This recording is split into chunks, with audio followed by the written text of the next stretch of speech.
À Houston, au centre de contrôle de la NASA, des cris pour saluer le décollage d'Artemis II, mission historique puisqu'elle doit emmener des hommes plus loin dans l'espace qu'ils ne sont jamais allés pour revoir la Lune, mais sans s'y poser pour l'instant.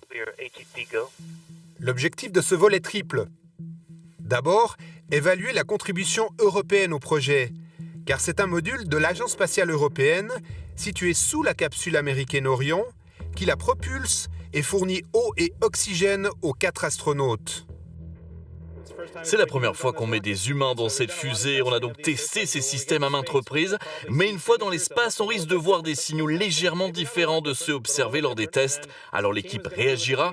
Et si vous entendez sur Terre que quelque chose semble mal tourner pour nous, ce n'est probablement pas si grave, car on sera en train de simuler les pires scénarios. Second objectif, tester les technologies d'approche pour un rendez-vous avec un autre vaisseau, une manœuvre simulée ici dans le docu-fiction Destination Lune, qui sera réalisée avec la mission Artemis III et qui permettra ensuite à Artemis IV d'aller, elle, sur la Lune dès 2028 si tout va bien. Dernier but enfin, tourner autour de l'astre pour étudier sa face cachée, comme les premiers astronautes qui l'ont vu de très près, ceux d'Apollo 8. Le jour de Noël 1968, Bill Anders réalisait même un cliché devenu iconique qu'il commentait quelques années avant sa mort en 2024.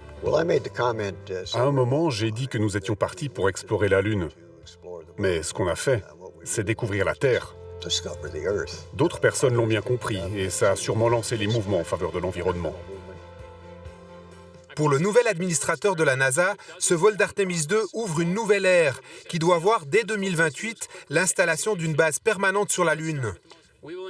Nous investirons 20 milliards d'ici 7 ans et construirons cette base grâce à des dizaines de missions avec nos partenaires commerciaux et internationaux selon un plan réfléchi et réalisable.